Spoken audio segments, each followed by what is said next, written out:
জুলাই আগস্টের যে ৩ সপ্তাহের আন্দোলনেই তো শেখ হাসিনার পতন হলো এবং অনেকেই বলেন যে শুধুমাত্র এই ৩ সপ্তাহটার কারণেই বা এই ৩ সপ্তাহের আন্দোলনেই শেখ হাসিনার মতো একটা ফ্যাসিস্ট সরকার বিদায় হয়েছে, কিন্তু বাকি যে ১৫.৫ বছর বলেন এটিকে মূল্যায়ন করা হচ্ছে কিনা আপনার কাছে কি মনে হয়? অ্যাবসলিউটলি মূল্যায়ন করা উচিত। হচ্ছে কি হচ্ছে না সেটা জনগণ বিচার করুক। আমি মনে করি যে এটা ১৭ বছরের ফাইট। ১৭ বছরের ফাইটকে আপনি ৩ সপ্তাহের মধ্যে এটাকে তুলনা করেন না। ৩ সপ্তাহটাও ছোট হয়, ১৭ বছরটাও ছোট হয়। আপনারা সবাই ভাই ভাই।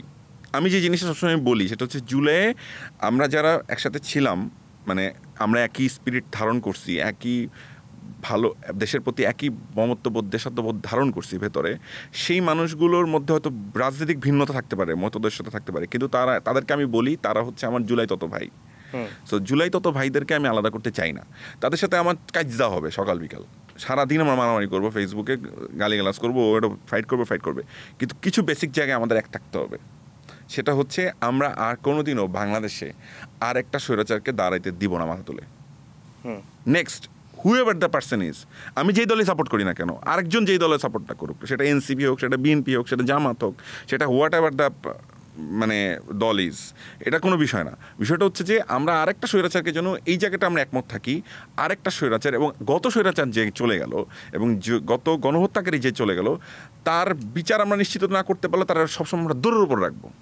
বিচার তো নিশ্চিত করতেই হবে, দৌড়ের উপর রাখতে হবে এবং কন্টিনিউসলি ধরে রাখতে হবে। আমি সবসময় বলি যে আমার টাইমলাইন যারা দেখে, কিন্তু আপনি দৌড়ের উপর রাখতে বলছেন, কিন্তু এখন তো রাজনৈতিক দলগুলোর বিরুদ্ধেই তো আওয়ামী লীগকে পুনর্বাসনের অভিযোগগুলো আসছে। হ্যাঁ আসছে, যারা এই কাজটা করবে তারাই এই যে বললাম আমি কোথায় আশাবাদী, ওই যে ইয়াং জেনারেশন, যে জেনারেশনটা আসলে সত্যিকার অর্থে ফাইটটা করছিল ফ্রন্টে থেকে, এই মানুষগুলাই এই যে এই জেনারেশনটাই বা পরের জেনারেশনটাই এদেরকে প্রত্যাখ্যান করবে এবং এরা এত বাজেভাবে প্রত্যাখ্যিত হবে যে পুনর্বাসন করতেছি, যে বলতেছেন ওরা মনে করতেছে আমাদের ভোট দরকার।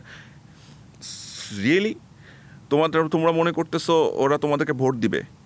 ওরা অনেকে বেশিরভাগই ঘরের মধ্যে বসে থাকবে ভোটের দিন, অথবা ভোট দিতে গেলেও ওরা ফাইজলামি করবে তোমাদের সাথে।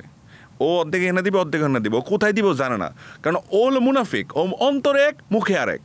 ও তোমারে বলে ভোট দিবে, ও তো দিবে না, ভোট আরেকজনে দিবে, কারণ ও তো সারা জীবন মুনাফিকই করছে। ও তো এমন একটা দল সাপোর্ট করছে যে মুনাফিকের সবচেয়ে বড় দল। তো তুমি বিশ্বাস করতেছো ওরা তুমি শেল্টার দিয়ে তুমি ওর ভোট নিতে পারবা? আমার মাথায় আসে না, আমি হয়তো একটু কম বুঝি, ঠিক আছে। আমার সেন্সে যেটা আসে সেটা হচ্ছে মুনাফিককে বিশ্বাস করা মানে এটা সবচেয়ে বড় বোকামি।